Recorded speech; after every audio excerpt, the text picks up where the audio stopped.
Hi, everyone. Welcome to Equilibrium. I'm your host, Bria, and today I'm here with Courtney Saunders. She's a DEI practitioner, HR professional, and the creator of Empowered by Court. Thank you for being here. Thank you for inviting me. I'm excited to be here. I'm so excited to talk to you. Yes. Courtney and I go way back since, what is it, 2017. 2017. Yeah. You've done so well since that point, and I was so excited to see you on LinkedIn. That's how I found her, reached out to her again. And I'm just so happy to see you doing well. And I had to reach out to you because we're doing a special series focused on diversity, equity, and inclusion. And you are a practitioner in that. Yes. Tell me, Courtney, I want to know what empowers you? Ooh, great question. I'm gonna say women. Mm-hmm. Women empower me. I come from a single family home where my mom just took care, and I think that in my childhood and my youth, I've had so many women like mentors that paved the way for me to be who I am today, where I am today. So I would say women empower me, and that's how I got to Empowered by Court. I know we're going to get to that, but women empower me. So Yeah, that's such a good answer. I was trying to come up with my own answer.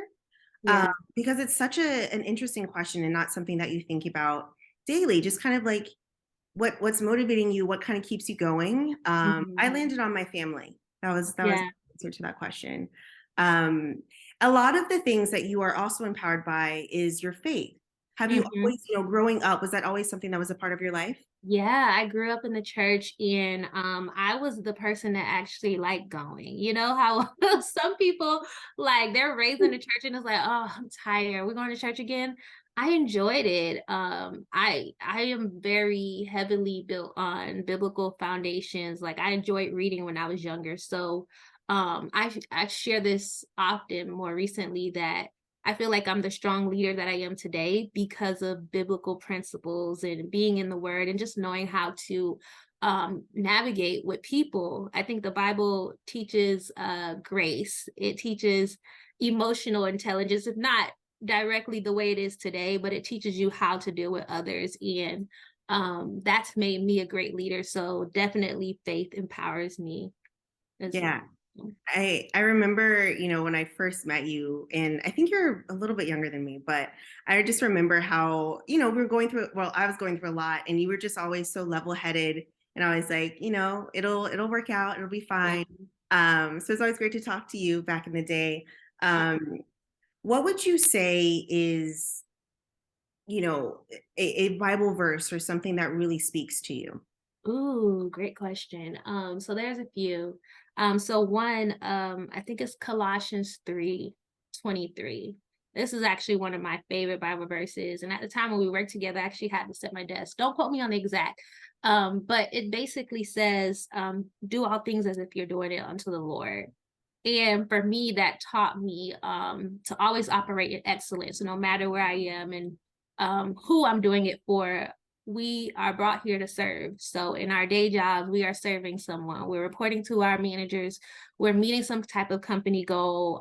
If you're working in a nonprofit, you're serving. And it's a reminder for me personally to do everything with excellence, not for a pat on the back from others, but because it's something that God put me in a place, He put me in a position to operate in excellence, to complete an assignment, to serve someone else. And it reminds me to be selfless as well. And then just know that my reward comes from God, because sometimes we are in situations where we might work under leadership or work in a place where it's not so much that it's been a bad place, but you just face challenges, period. So it's a reminder for me to always operate in excellence. And then another Bible verse I love is John 10:10. It's the enemy comes to steal, kill, and destroy. And God comes that we may have life more abundantly. And I think I'm such a, again, leader, conflict resolution person. So when problems come, I say to myself, you know what? The enemy comes to steal, kill, and destroy. Don't interact in what's going on with the enemy and focus more so on that abundance. So it teaches me, again, emotional intelligence, again, emotional intelligence may not have been a word back in the time of the Bible days, but it just reminds me to not sweat the small stuff and to stay focused on that abundance and that life more after. So Wow. Do you yeah. have so you said it was at your desk. Do you have some of these like on your mirror and just in your room? No, but you know what? Okay, so actually I do. I haven't been as active with it. I actually have a prayer board. So you know how people have vision boards? I Hmm. created a prayer board for myself last year, and I do have like some Bible verses on there. I do need to refresh it Hmm. to put some new things on there, but I do have it there. So That's a good idea. yeah. Is that something, so for, a part of Empowered by Court, Hmm. which is something that you created to empower women, you're an empowerment coach. Is that something, having a faith board, is that something that you teach to the women that you're helping? Okay, so that's actually something that I want to like host events on. I haven't done it just yet. But I want to have a prayer board party. And the reason why, and I have two, I have my vision board and I have my prayer board. But um one, the Bible talks about making the vision, writing the vision, making it plain. So for me, I'm writing my vision on my prayer board. Mm. It's a reminder every time I pass it, it's a reminder, okay, let me go and read these Bible verses that support the vision that I'm seeing for myself. So it's a way for me to, one, just stay prayerful, and then just having intentions, because when it's time to make a vision board party, it's so easy to put the glitz and the glamour and the cute stuff. We get magazines, but then it's like, where's the faith behind it? And where's the words behind it? So I just randomly at some point last year created it and made it a little cute space for myself on the wall. No, I think that's such a good idea, just because, things get tough and you need a Yeah, good reminder day to day, and just to visually see something and to remember, yeah, what's empowering you to keep going. I mean, it's a great idea. yeah, I want to talk to you. You're in diversity, equity, and inclusion. You're in sort of in that space and really immerse yourself with it. Um, Obviously, 2020 was a very difficult time, and during that time, we saw a lot of the racial reckoning, and that's sort of when DEI, got a huge boost. People were really paying attention to it. yeah. Talk to us about how you've seen that initiative evolve since 2020 to now. Yeah. So I'll say this, when it comes to like D&I space in the workspace, I saw it before 2020.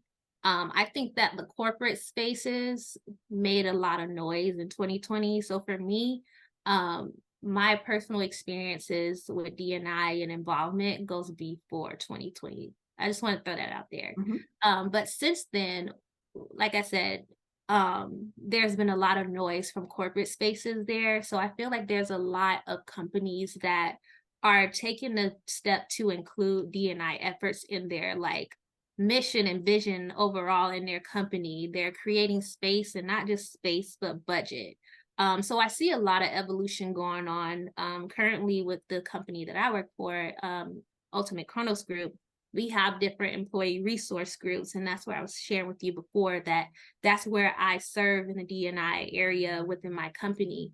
And one of the things that I love and admire about our organization is that they provide money and funding for different ERGs, which is employee resource groups, to be able to fund professional development and spaces for employees to belong.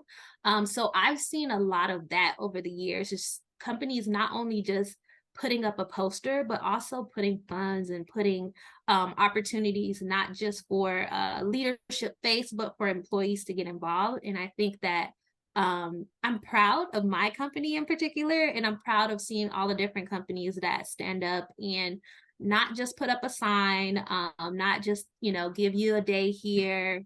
It's some of the stuff is marketing, so it's great for me personally to be a part of an organization that is doing the work. And it's also great to be within a D&I network where I see other spaces doing the work as well. So I'm Yeah. grateful. While again, like I said, I've seen D&I work and I've been a part of the space before 2020, but I'm grateful that, a lot of organizations have had a moment to pivot and say, hey, we can no longer be silent about certain things, and let's speak up, and let's also invite, our employees and our community to the table to, let us know how we can help and support. So Yeah, I'm glad that you actually found a company that, puts some action behind those words. Yeah.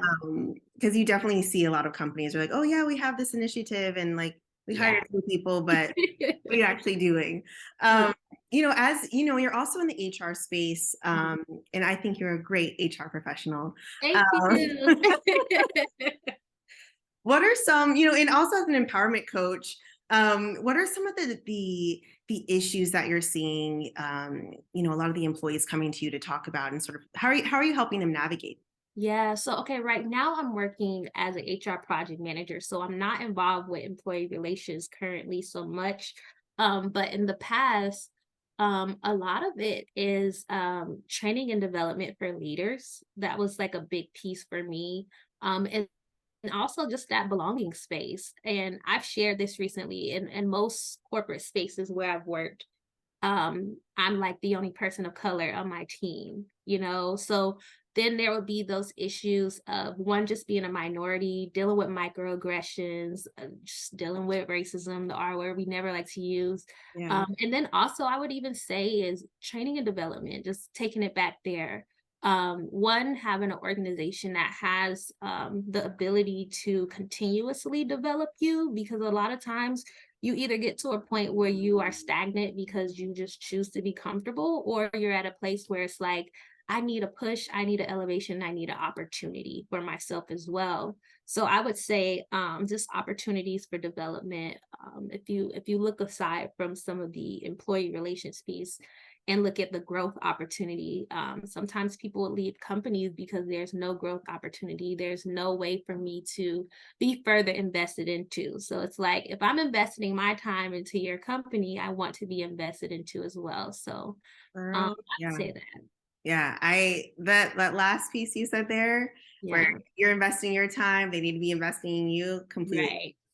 Like it's so rare to find that. Yeah. Yeah. Courtney, I want to know about you. Tell me a little bit about your background and where you grew up. Yeah, so I am from South Florida. I grew up in Fort Lauderdale, Florida. And let's see about me. I'm the youngest of four, youngest of four children. And I went to UCF for college, and I'll kind of tell you how I got into HR. I was in the College of Business, and I took an introduction to HR, like elective 1 year, and I loved it. From Hmm. there, I went into conflict resolution, negotiation, and like while I was in college, I took on HR internships. I had multiple paid HR internships, and I was like, this is what I want to do. Nice. And I actually gave myself a goal that I wanted to get this particular job, this particular pay by this time. You know how it is when you finish college. And I wasn't getting that where I was in Yeah. Central Florida. So I have an older sister and an older brother that is in Atlanta. And I told myself, okay, if I don't get what I'm looking for and what I want by this time, I'm going to move to Atlanta.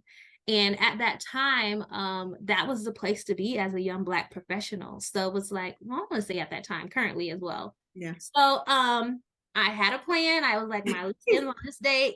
I actually took a flight to Atlanta to job search, and I didn't have interviews set up yet. I Really? applied to positions. I printed out my resume. Girl, I remember going to Georgia State's campus and everything, meeting with people. And I ended up getting an interview at 22 Squared, which is where Right. we met. Mm-hmm. And I flew back in like 2 weeks later to go to the interview, and I was hired. And Nice. I loved it there. We had a great time there. Mhm. Again, it was just like I was the only person of color on my team. I came there. I learned so much. Shout out to Jenny. That was my boss back then. And I learned so much from that opportunity. I got another opportunity to help start an HR department, which really propelled my HR career. And I became went from an HR generalist to an HR manager to them promoting me to HR director all within 2 years. And I was like, wait a minute. But anyways, aside from all of those things, while I was in Atlanta, or just before I went to Atlanta, I also ran a blog. And at that time I ran a blog, it was Passionate Woman CS. And it was something I started actually in college. And when I first started my blog, I didn't attach my name to it. So this is before people put their names on blogs, and Yeah.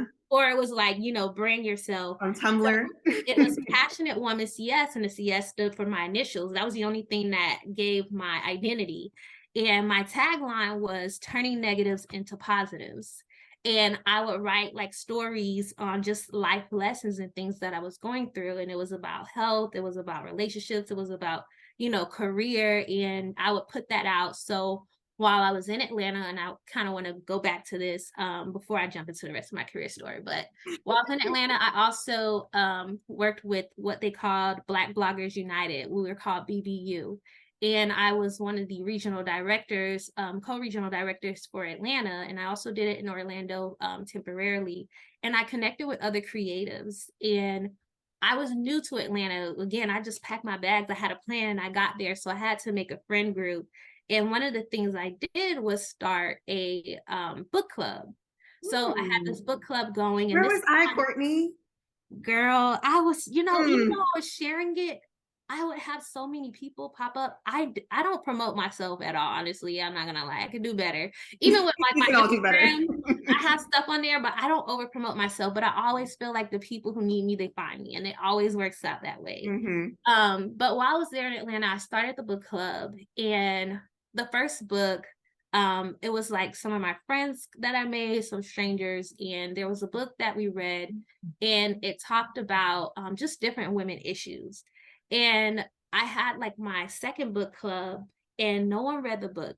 People came because they just enjoyed the first one, and it was like vulnerable moments where there were women crying and sharing like their personal stories. So I'm thinking I'm just starting a book club so I can meet people and, you know, like just find something. And it became like I'm gonna say like a community and a ministry for Yeah. me. So Hmm. aside from like my HR you know, work, that's how I started building on the women empowerment side. So Hmm. I continue to have different women groups, different events and things like that. And I just had community that was there. So while I was working my HR stuff, the blog stuff was just supposed to be for fun and having the book club. But I started building a community and sharing, you know, my life lessons and things, and sharing the gospel of God as well on here. So present day today, I don't have Passionate Woman CS anymore. I decided, hey, I can put my name to it, put a face so that people can connect to me a little bit more. And I have a newsletter that I do now. So it goes out once a month, and I connect with the community once a month in person, and I'm here now. So Wow. I feel like those two things go really well together. yeah, Like, I feel like, as an HR person, you're, guiding lives and guiding careers and, talking to people. And then that's perfect with the empowerment piece of it. I met you such a long time ago, but I will tell you, like, our interactions, I still remember them and how they made me feel. And it was such in a positive way. yeah, But I think that, I mean, you found where you're supposed to be. yeah. So tell me, we talked a little bit about, this community that you built, but why are you so passionate about this? Yeah, so I'll even say, just like I mentioned earlier, I had so many women pour into me, and I think there's other women, you know, in your youth where it's like, you know, there's something different about you. You don't know exactly what it is. You're just taking a different path. And it was truly just being a leader. And I've always had older women that were pouring into me, even if they were just 3 years older than me. I never really like hung out with my friend group or my age Hmm. group until I had to. My senior year in high school, and this is so old talking about high school, but my senior year in high school was the first time I actually hung out with people my age because I didn't Wow. have a choice. You know, it's like everybody's gone. And I always had people pouring back into me. And even going into my early like career roles, I always had like women mentors that were pouring back into me. And I was always connected to some form of community of women from, you know, a church or something like that. And for myself, especially during the time when I launched Empowered by Court as my newsletter, was during the time of the pandemic. So we weren't able to connect with people in person. So my first few events were virtual book clubs. It was a virtual wine night. We did like a cocktails and conversations where I had a friend, she's a mixologist, and she showed us how to Mm. make a drink. So we're on Zoom calls, we're making a cocktail, all the same cocktail, but we're also talking about relationships. Mm. We're talking about relationships, friendship breakups, and like creating friends as adults, like conversations like that. And each time for me, it's always just creating a fun atmosphere. On my Instagram, I call myself a vibe curator. And it's like a fancy way of saying I know how to bring people together and set a vibe, but every time people never really see it until they experienced it, but it's always a message Mhm. that's empowering behind it and an opportunity for me to pour into others. But I think what it is I've had an overflow of people pouring into me. So I constantly feel filled enough to be able to share and pour into others. So Yeah, these events sound fun. yeah, so I have to bring some of them back. I've been doing things still just on a smaller scale. I am getting married later this year, so Courtney, thank you, congratulations. thank you, thank you. That's So so I've exciting. kind of scaled back on a few things because I'm like multitasking, Yeah. wedding planning, and all of those things. But coming towards the fall and going into next year, I'll have a lot more events you'll see. Okay. I can't wait to attend some of them, whether probably virtual. I'm not in Florida, but Yeah. yeah, I'll definitely have to join and make some friends. I don't have friends, so Look, join us. So that sounds so good. So, is it just events that you do within, you talked about the events and talked about the newsletter. What else is Empowered by Court? Okay, so I have the coaching piece to it. So right now I'm not running any programs. I'm looking to redefine what that looks like for me. How do I want to focus? So I feel like I'm trying to find a way to merge what I do like in my personal and what I do in my professional. So as you can hear, there's a split. There's the HR project manager, there's the DNI, and then there's the empowerment piece that's on the outside. Mhm. And when I think about like what's the difference, it's just one is heavily focused like in a faith space, and it's not that I don't focus in faith in my workspace. It's just, of course, we don't sit and have conversations about stuff Right. at work. I mean, we can in a coffee chat, but like when we're having our meetings, we're not necessarily doing that. So I think for me right now, I'm trying to figure out from the coaching standpoint, do I want to go more like leadership development, or do I want to focus more on that confidence and faith piece? So I'm still figuring that piece out, but that's where the empowerment coach part of it comes from. So. Okay, I like it. Now, Mhm. I want to say, or let's see, when people are going through, a hard time in their life or, need some sort of guidance, what sort of advice do you typically lean on? Mm, I think I wouldn't necessarily say advice. So I typically ask people all the time, well, how do you feel? Mm. How does that make you feel? Or I like to allow people to talk things through because that's what works for me is just talk about how you really feel. And we come from a generation where everyone wants to be unbothered. So it's Yeah, like if you yeah. talk about it, then we can really get to the root of what's truly bothering you, like what's going on. And then from there, it's like, okay, well, what do you want to do about it? Hmm. Like, do you just want to journal it out or do you want to have that conversation? And I'm big on advocating for therapy. I have a therapist. I see my therapist every 3 weeks. Hmm. So I'll tell people, hey, have you looked into like getting into therapy? And if not that, I always offer prayer. If I know someone's serious about doing the work, I'm praying for you, sis. Like I will lift up a prayer and hey, let's pray real quick. That's me. I try not to give people advice. Hmm. As Yeah. crazy it is, I try to give people advice, but I try to empower them. And I think it's a difference between empowering someone and giving them advice. Because when you empower them, you're empowering them to be able to find the advice within. Mhm. Versus when you give them advice, it's like, all right, you're telling them here's a step, and it's not a one size fit all with anything in life. So I usually try to empower people to figure the answers out from within, or at least give them the space to share what they truly are feeling. And when you get people to talking about what they're feeling, they it's easier for them to now get to a solution because now it's honest about what's really bothering them. Mhm. And I feel like if you just kind of think about it, you're talking through it, you almost start to answer your own issue a Yeah. little bit. And you, Yeah. you figure out like what is actually bothering you. You Yeah. know? Um, Courtney, tell us how they can, how my audience can support you and, how to find Empowered by Court. Yes, so you can go to empoweredbycourt.com.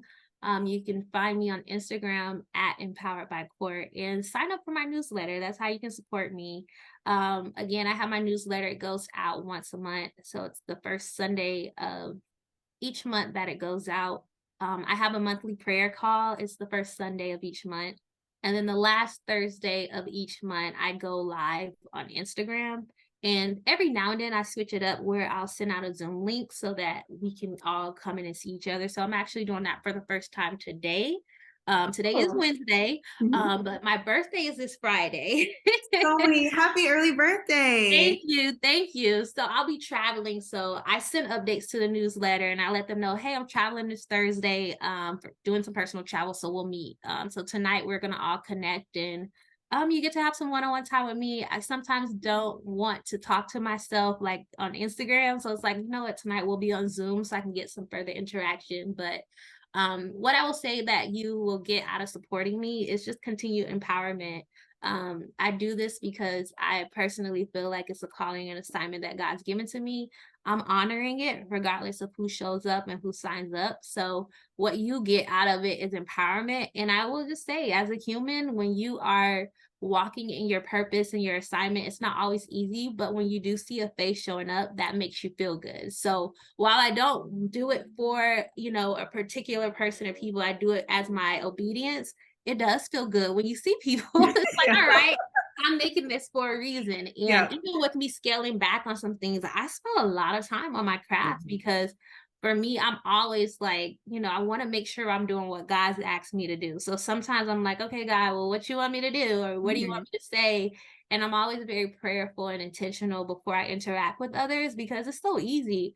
I'm a human at the end of the day, and I'm also an opinionated human. But I know when I have to turn that off, and I know when I can turn it on and be like, okay, like, you know, this is just Courtney speaking authentically as me. And then there's Courtney that's speaking as like a spiritual leader to say, okay, you know, and again, that's why I never give advice because I can have my personal opinions and my personal place of judgment, but that's not, you know, that's not for every space. So it's like, if you want to talk to me, let me know how you're feeling or, you know, get it out and I can empower you to empower yourself to get through it because I might do something differently or the way I see things might be one way, but I don't feel like my way is the way for everyone. So I knew that you were so amazing. I'm so glad to finally have you on the show.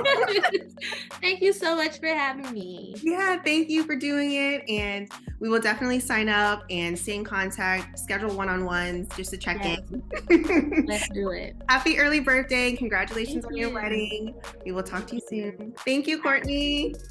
Thanks, guys. Thanks for tuning in. How's it going?